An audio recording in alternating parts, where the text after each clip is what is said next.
அதாவது எங்க பட்டாணி அத்தை பள்ளையம் அத்தை இவங்க குடும்பத்தாரெல்லாம் அவர் மேல ஒரு வார்த்தை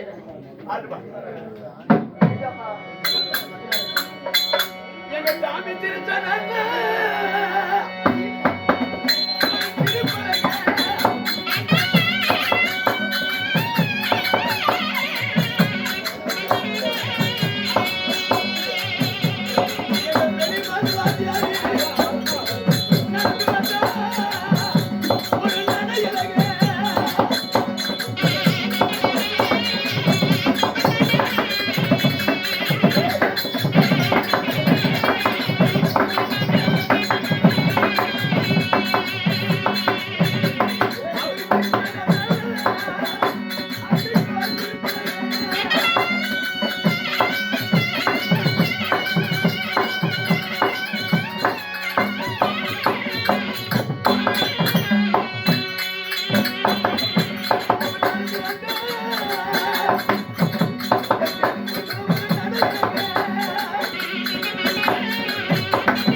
எத்தனை பேர் வேஷம் கட்டுறாங்க, எத்தனை பேர் ஆடுறாங்க, எத்தனை பேர் பாடுறாங்க. அந்த இசை அந்த மனுஷனுடைய அழகு கருப்பு தானா சிவப்பாந்தா எப்பயும் இருப்பாரு. அந்த கருப்பு அழகுக்கும் அவர் சிரிப்பு நடை அழகு அவருடைய அழகே ஒரு தனி அழகான அந்த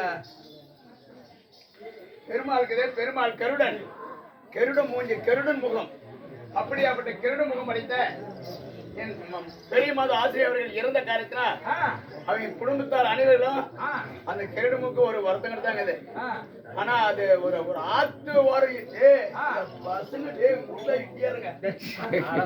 நியாயமையிலே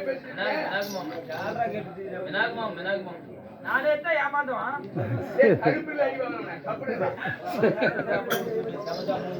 அதனால ஏடா பண்ண மொன நாயம் நாடகத்திலே அவர் ஒரு நல்லவர் வல்லவர் சிறப்பானவர். இன்னைக்கு நாம் இந்த பையன் இருக்கிறானே இவன் ஒரு ஆத்தோர் இருந்த மரம் ஒரு ஆத்தோர் இருந்த மரம் இந்த தங்கராஜ் அழுக்கு மோஞ்சான் ஆத்தோர் பட்டு போச்சு உப்ப கிழவனானபடி செட்டு கட்டி இருக்கலாம். இதெல்லாம் என்ன பிரயோஜனம் சொல்லுங்க. அப்பயும் தானே இன்னைக்கு ஓகோன்னு இருப்பான். நிஜம்தான். ரோஹோன்னு இருப்பான். நிஜமான முதிய அவர் பேச கேட்டிருந்தா அவர் ஆட்டாடிக்கிறாரு, இவன் டெம்போல மூத்த விட்டுருக்கிறான். அவன் ஆட்டாடி இருக்கிறாரு, அவரு கரண வேஷம் போட்டு திடீர்னு ஆட்டாரு, டெம்போல போதில மூத்த விட்டுக்கிறான். அன்னைக்கு இந்த செட்டு வேணா டீசர் முகத்திலே முடிப்புன்னு செட்டு விட்டாரு. இந்த செட்டு கட்டுறதுக்கு காரணமே இவன் தான் முதல். இப்ப செட்டு கட்டிக்கிறான்.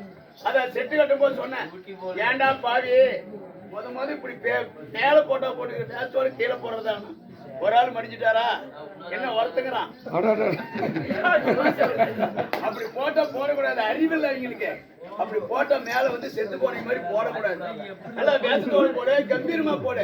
அப்படி வந்து வேஷத்தோடு போட்டா என்ன அர்த்தம் சொல்லு, நீங்களே சொல்லுங்க. நான் சொல்லி பார்த்தா எங்களுக்கு அறிவில்லை. இது நாளைக்கே கிழிச்சு இப்படி வேஷத்தோட போட்டா நீங்க யோசிச்சு சொல்லுங்க. இந்த இது செத்து போன மூஞ்சி மாதிரிக்குதா எப்படி இது மேல அவன் எவ்வளவு பெருசா அதுக்கு கொஞ்சம் வேஷத்தோடு நின்றுக்கிறான். அவங்க வாழ்க்கை சொல்ல வர செத்து வளரட்டும். இது மாதிரி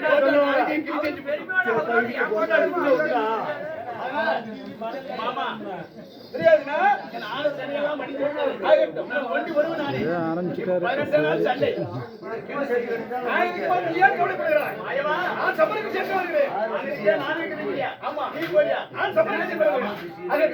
போய்